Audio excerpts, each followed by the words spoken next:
네, 안녕하세요. 디지털 목자 최정현입니다. 원래는 제가 이제 이런 제목으로 여러분들과 대화를 함께 나누려고 생각지는 않았어요. 이 내용으로 찍게 되는 가장 근본적인 이유가 저는 이제 일단 모르는 거는 모른다고 하고 아는 거는 안다고 합니다. 그러면 네가 지금 생각한 그것이 네가 말하고 있는 것이 진짜 진리대로 아는 건지 아닌지를 어떻게 하느냐. 그거는요, 성령이 알게 해주시지 않으면 할 수가 없어요. 그리고 두 번째는 모든 지식은 말씀에 근거하지 않으면 알 수가 없습니다. 그리고 세 번째는 그 말씀이 쓰여진 그 어법 또는 내러티브, 그 속 안에 들어있는 어떤 진술 내용대로 받으면 망합니다. 그런데 그럼 왜 하나님이 왜 그렇게 쓰셨을까요? 성경을 쓰시고 그걸 말씀을 할 때 이제 그 저자들에게 성령의 감동으로 이렇게 썼잖아요. 왜 그랬을까요? 저는 그 부분에 대해서 이렇게 두 가지로 생각합니다. 하나는 인간한테 주는데 그 인간이 그렇게 해서도 알아들으라고 주신 게 아니에요. 눈이 가리고 귀가 먹고 마음으로는 깨닫지 못하도록 하기 위해서 비유를 주시거나 또는 그 안에 있는 내용들이 인간의 어떤 내러티브, 진술에 의해서 그들이 알아듣지 못하도록 하는 거예요. 그것의 그 대표적인 사례가 뭐냐면 여러분들 옛날에 믿고선 성경 많이 읽었잖아요. 저는 믿고 성경을 그냥 읽으면 되는 줄 알고 밤새까지는 아닌데 항상 어떤 기회가 있으면 성경을 읽었어요. 그래서 이제 제가 그 알라바마 어번에 있을 때 우리 후배가 제가 워낙 가난하게 지냈어요, 미국에서. 그럴 때 자기 집에서 이제 있자고 얘기를 해요. 근데 사실 그 친구가 안 들을 테니까 제가 얘기하지만 개인적으로는 그렇게 딱 와닿지가 않더라고요. 왜냐하면 저는 인간이 살아가는 철학이나 인간의 마땅한 도리에 대한 분명한 입장이 아니면 같이 잘 지내지기지가 않더라고요. 그러다 보니까 몇 명 안 되죠. 근데 그때 이제 잘 때마다 딱 누우면 제가 항상 성경을 보고 있다가 잠이 들곤 했었어요. 근데 그때 당시에 성경을 읽을 때 참 이 내러티브가 앞뒤가 안 맞잖아요. 답답하더라고. 기왕 쓸 거면 좀 어려운 단어를 쓰더라도 앞뒤로 좀 이해가 되게 쓰든지 그랬으면 좋겠는데. 솔직히 얘기해서 그때 당시에 철학책이나 심지어는 불교의 성전까지도 경전까지도 솔직히 그렇게 이해하기가 어려운 건 없어요. 단지 그것이 내 삶에 그대로 투영되느냐 안 되느냐는 다른 문제잖아요. 어쨌든 그랬습니다. 이거를 제가 이제 주님께서 그 전부터 저를 택하셔서 인도하셨지만 제 마음에 이제 하나님의 쓰실 재료로 쓰실 제목으로 저를 훈련시키실 때 이 깨달음을 주기 시작하는데 그거는 어느 날 갑자기 아무것도 한 게 없고 고난도 없고 연단도 없는데 주는 게 아니고요. 그런 과정을 거치면서 어느 날 깨달음을 주시는 거예요. 때가 되면. 자, 그런 관점에서 얘기를 좀 해볼게요. 지금 현재 이제 요거를 한번 보시면서, 요 영상을 한번 보시면서 우리 한번 볼게요. 요겁니다. 요거 구글. 여기 이제 뭐라고 나옵니까? 여기 보시면. 제가 이제 잠깐만요. 뭐라고 나와요? 난 이제 지옥 갑니다. 하나님의 진노가. 요 얘기가 무슨 얘기냐면 어떤 사람이 성령 회방죄를 졌다고 생각을 하면서 이제 고민을 하고 이러는 얘기를 자기 잘 아는 사람을 통해서 들었다는 거예요. 근데 이제 이 장로님이 다른 사람에 비하면 체험도 많고 이분은 이제 하나님의 그 born 하는 단계가 지나셨겠죠. 그렇다고 해서 모든 사람이 동일하게 가르치고 깨닫고 할 수 있는 건 아니에요. 제가 볼 때는 저는 지금 이분을 이제 구독을 안 하는데 옛날에는 구독을 했었죠. 이분에 대해서. 근데 이분은요, 이런 분이에요. 여기 뭐라고 나오죠? 이래도 방언을 하실 거예요. 저런 말들이 참 답답한 거예요. 그러니까 본인 스스로가 어떻게 생각하시냐면 굉장히 놀라운 걸 뭘 안다고 착각을 하는 거예요. 근데 저 사람이 아는 거는요. 전부 목사들, 신학자들, 경험해 본 사람들의 이야기들을 여러 개를 듣고 지 나름대로 짜집어서요. 하나의 신앙의 프레임을 만들어 놓고 저렇게 주장하는 거예요. 그러다가 또 누가 새로운 얘기를 해주면 새롭게 바뀌고 이 얘기 중에 여기 여러분들도 여기 보셔서 알지만 저는 이제 지옥 갑니다. 요거를 잠깐 들었어요. 이걸 이분 건 길게 들을 필요가 없어요. 이런 얘기는요. 수도 끝도 없이 제가 과거에 많이 들었던 거고, 뭐 쉽게 얘기하면 제 개인적인 감정입니다. 생각입니다. 저런 유치한 얘기는요, 여러분들 자꾸만 듣고 담으면 여러분들 점점 이상해져요. 영이 같아집니다. 이 수준의 영으로 변해버려요. 뭐 이분이 구원 못 받았다는 게 아니에요. 그건 전 몰라요. 그러나 제가 볼 때는 이분이 믿음으로 본어게인 했어도 그렇게 우리가 생각할 때 본받을 만하진 않다. 그럴수록 어떤 특징이 있냐면요. 여기 보세요. 수만 명이 들어요. 수만 명이. 왜냐면 다 그 수준이기 때문에 그렇습니다. 자, 이거 없애면서. 자, 그러면 왜 저 사람이 말하는 저 친구라는 분이 왜 두려워하느냐? 성령 회방죄를 자기가 졌다고 생각을 하는 거예요. 근데 하나님이 그걸 알려주셔서 그런 죄에 관한 이야기를 자기가 받은 게 아니고요. 목사가, 그 교회 다니는 목사가 또는 사람들이 그렇게 얘기하는 거고, 자기가 생각해도 심보가 뒤틀려 갖고 그렇게 목사 욕을 하고 교회 욕을 하고 그랬대요. 뭐 그랬겠지. 그래서 그 담임 목사가 그렇게 얘기하더랍니다. 목사를 뒤에서 욕하고 교회를 욕하고 하는 건 전부 성령 회방죄다, 그렇게 얘기를 했대요.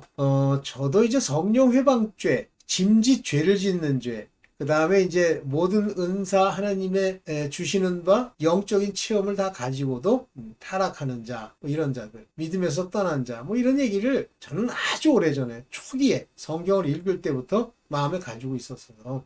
근데 저는 개인적인 의지가 어떠냐면, 그게 두렵다기보다는 저런 죄는 지으면 안 되지. 그때 당시는 죄가 구체적으로 무엇인지를 모를 때 그렇게 이제 생각했어요. 제가 사실 죄라는 거에 본질적인 부분을 알 때까지 한 30년 이상 지났다니까요. 그게 쉬운 일이 아니래요.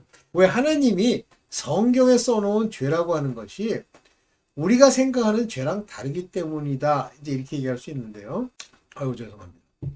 자, 먼저 저분이 간증하고 있는 어떤 분이 하는 성령 회방죄라고 하는 부분을 얘기를 해볼게요.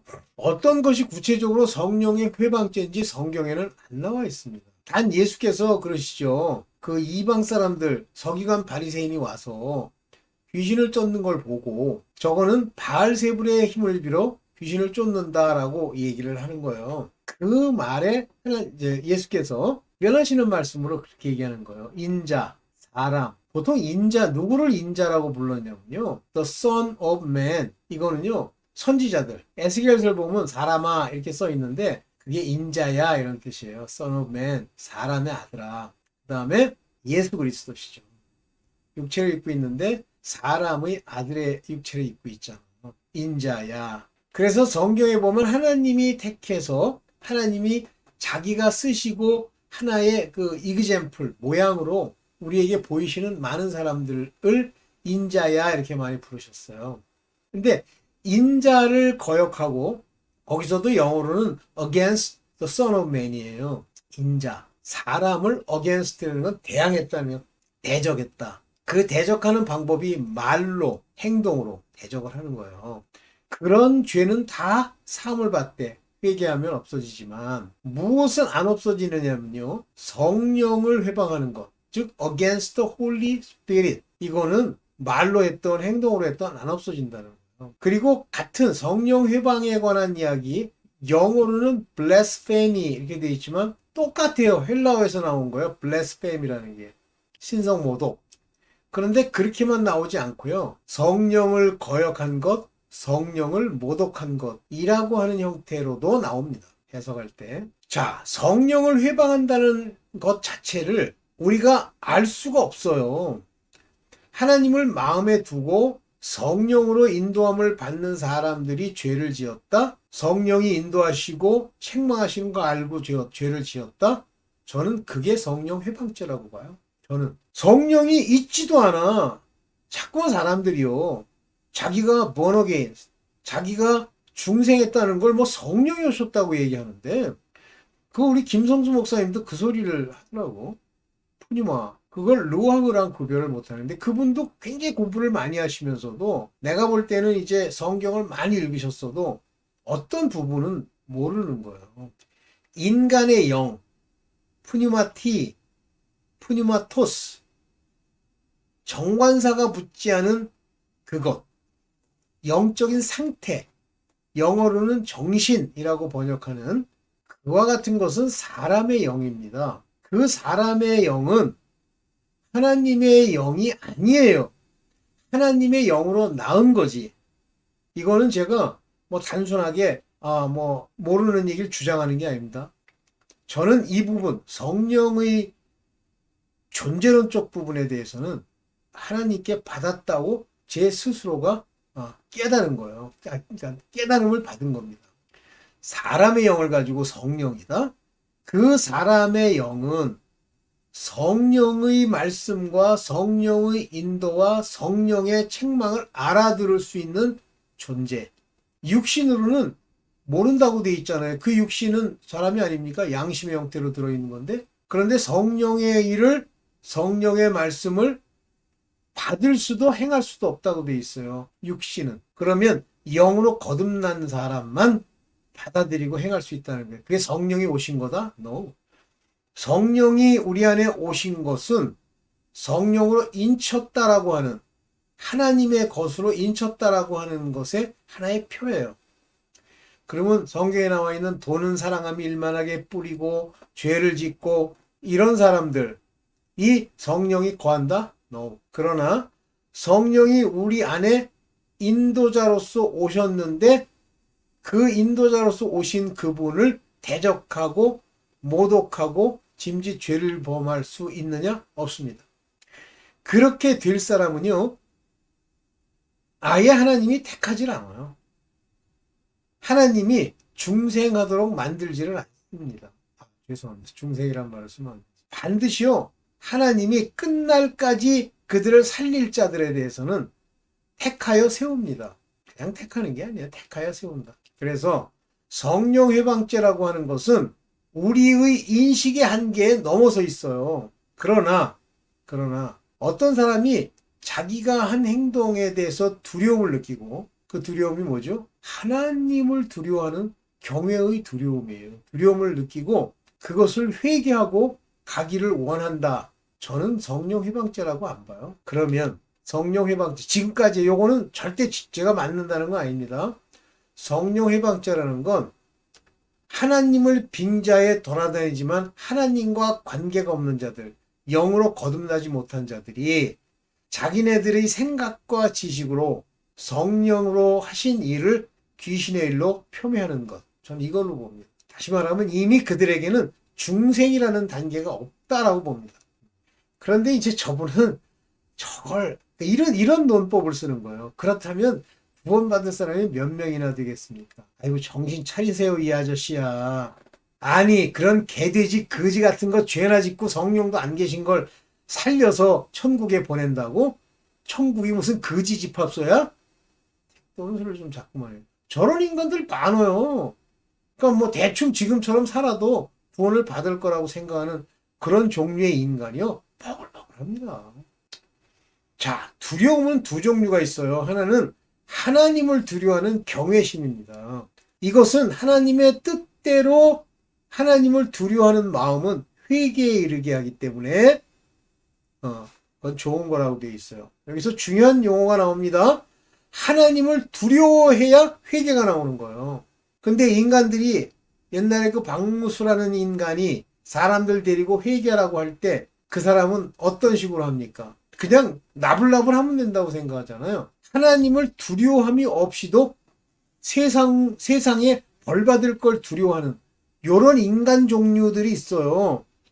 그런 인간 종류에 관한 규제를 하나 볼 테니까 한번 봅시다. 요겁니다. 자, 로마서 8장 15절. 너희는 다시 여기 again 그랬죠. 다시 to fear, 두려워하는 거 똑같아요. 근데 하나님을 두려워하는 것이 아니고 세상을 두려워하는 두려움이에요. 이거는 fear God이 아닙니다. 하나님을 두려워하는 것이 아니라 여기 보면 the spirit of bondage, 헬라어로는 다 똑같아요. bondage나 종이나 다 doulos, 종의 영을 받지 아니하고. 근데 이 종의 영이 뭐예요? 무서워하는, 두려워하는. 왜 두려워하죠? 사랑이 없기 때문에. 사랑은 두려움을 내어쫓나니, 사랑이 있으면요 두려움이 없어요. 그래서 양자의 영을 받았으니 양자의 영, the spirit of adoption. 요거는 성령이세요. the spirit of adoption. 요게 adoption이라는 게 양자권, 양자가 될 수 있는 그 spirit을 얘기하는 겁니다. 내가 받았기 때문에 여기 과거 완료가 아니라 요거는 현재 완료죠. 완료, 진행. 그래서 양자의 영을 과거 이미 받아가지고 있기 때문에 여기서 보세요. 아바 아버지라 부를 수 있느니라. 많은 사람들이 입으로 아버지 그러니까 자기가 아버지 양자의 영, 즉 성령이 안 계시면요. 아버지라고 불러봐야 아무 의미가 없어요. 근데 어떻게 내 입에서 그렇게 나오냐. 아니 네가 임의로 네 멋대로 네 식의 신앙으로 부르는 거지. 이해되세요? 그래서 이 두려워하는 종의 영을 받으면 두려움이 계속 떠나질 않아요. 그 사람들처럼. 그거는요 한마디로 얘기하면 이 양자의 영이 없거나 아니면 요게 이제 약속의 영이기 때문에 여기 보면 양자의 영이라는 게 The Spirit of Adoption이니까 성령인데 이 성령이 여기 Adoption이니까 양자가 되었다는 게 아니라 양자로서의 권한을 행사하는 영, 우리 안에 있는 영을 얘기하는 거예요. 내 영. 오케이. 자, 이걸 없애면서 그래서 죄와 두려움의 관계에서 보면 그 죄가 아버지 앞에 내어놓고 회개하는 하나님을 두려워하는 두려움이 아니고 세상에서 밥도 많이 먹고 재앙받고 자기 삶이 꾸겨질까봐 하는 두려움, 이거 믿음이 없는 거예요. 그래서 제가 그 댓글에다 이렇게 썼어요. 그 사람은 믿음이 없는 거지. 무슨 거듭남이 없는 거지. 뭘 그게 근데 그런 사람 많대. 다 가짜요. 다 죽어요. 자, 이제 마지막으로 여러분들 마음에 이제 이 문제를 한번 생각을 하셔야 돼요. 자, 그러면 여러분들의 두려움이 어디서 오느냐라고 하는 건데 봅시다. 자, 데살로니가 후서 2장 2절에 보면 요즘 계속 우리 브랜든 빅스나 또는 이름도 잊어먹었네. 나머지 사람들 거는 좀 그렇게 뚜렷하게 들을 만한 참 이게 상층부에 있는 선지자 계시하는 간증하는 사람들은 아니어서 제가 이름도 기억이 안 나는데 영으로나 말로나 혹은 우리에게서 받았다는 편지로나 많이 나오죠. 꿈 꿨다. 성령이 내게 환상을 보여주었다. 성령이 내게 말씀하셨다. 이런 말로 주의 날. 이 주의 날이라는 게 바로 환난과 심판 그리고 천년왕국의 주의 날. 그게 주의 날이에요. 주가 오시는 날. 이 이르렀다고 동심하거나 막 초색초색하거나 두려워하거나 하지 아니할 그것이라. 그러니까 너무 그런 말이 있다고 해서 모든 것을 마치 그 일 하나로 초점을 맞추려고 삶을 그렇게 가져가서 안 돼요. 마음을 바꿔야지. 주와의 관계를 바꿔야죠. 더 기도하고 더 말씀을 읽고 기도와 말씀이 없이는요. 어떤 영도 어떤 악령도 쫓아낼 수 없어요. 저러한 류는 기도와 금식만으로 그랬잖아요. 그런데 웬만한 건 기도와 말씀으로 쫓아내는 겁니다. 자, 이렇게 영으로 받았다든가 말로 받았다든가 동심하지 말고 때가 되고 여러분들이 주 예수 그리스도의 관계가 분명하면요. 여러분들이 거부할 수도 없이 올라갑니다. 거부하지도 않겠지만 휴거가 되는 거예요. 왜 휴거가 안 되냐면 의심하고 두려워하고 그 마음의 상태가 하나님 보시기에 믿음이 아니기 때문에 그래요. 자, 이 마지막 때는 어떻게 일이 일어나냐면 먼저 소돔을 한번 생각해 볼까요? 롯 하나, 그거 하나 살립니다. 그래서 그랑 관련돼 있는 딸내미 둘, 와이프 넷이 나오는데 예를 들면 롯이 막 하늘을 보니까 시커먼 게 막 천둥이 치고 아무래도 막 하늘에서부터 그 유황불이 내릴 것 같은 그런 느낌이 들었나요? 아니에요. 멀쩡해요. 그래서 그 사위들에게 얘기했더니 사위들이 뭐라고 해요? 농담으로 여겼더라 그러잖아요. 그러면 롯의 표정도 막 긴박하고 극박하게 움직이는 게 아니라 설렁설렁 움직이는 거예요. 그런데 롯 하나 살리기로 아브라함을 통해서 결정하셨기 때문에 그가 그 성에서 나오니까 그 유황불못이 떨어지는 거예요. 그때 막 조짐이 보이는 거예요. 나오니까. 그때 롯이 그러죠. 내가 저 앞에 있는 저 소알성까지 갈 때까지 좀 참아주세요. 산까지 가기는 어렵습니다. 그렇죠? 상황 인식이 되세요? 둘째, 노아의 때를 한번 봅시다. 노아가 계속 방주를 만들고 다 만들었어. 그래서 짐승까지 다 들였어. 그래도 일주일간 문을 열어놨잖아요. 그런데 그 열려진 문으로 사람들이 안 들어오고 계속 조롱하고 먹고 마셨다고 돼 있어요. 시집가고 장가가고. 그리고 그 일주일 후부터 빗방울이 떨어집니다. 다 죽었죠? 이와 같이 이 마지막의 휴고도 일어나면 그렇게 일어납니다. 그래서 그냥 세상 멀쩡하고요. 근데 계속 말이 들리죠. 여러분들이 복되는 거예요. 말이 계속 들립니다. 아, 때가 가까웠구나. 자, 깨어서 다섯 처녀처럼 있는 거예요. 그 다섯 처녀의 기름이 뭐 성령이다 아니다 뭐 오늘 하는데 제가 볼 땐 어쨌든 기름 부음이라고 기름이라고 하는 것은 성령이 관여하는 것이에요. 그래서 기름 부음을 받았다라는 건 그 사람이 좋다 훌륭하다 그것 이전에 존재할 수 있는 마음의 상태가 되었다는 얘기입니다. 자, 이제 마무리를 짓시다. 요거에 대해서만 여러분 막 초색초 그렇다고 또 세상 산다고 돈벌이하고 뭐 치부하고 하지 마세요. 큰일 납니다. 그건 이미 간 거예요. 그렇다고 또 막 흥청망청거리지도 마시고 때가 되면 하나님이 때가 되면 걷어갑니다. 여러분 마음 안에 뭐가 있어야 돼 이제? 두려움이 없이 기쁨과 평강만 있어요. 그리고 세상의 것을 추구하고 그것을 쫓아가는 것이 없어야 되고 항상 기도하고 말씀을 읽는 하나님의 기뻐하는 바를 즐겁게 여겨야 됩니다. 네, 오늘 여기까지만 할게요. 네, 감사합니다. 디지털 목자 최정현이었습니다. 감사합니다.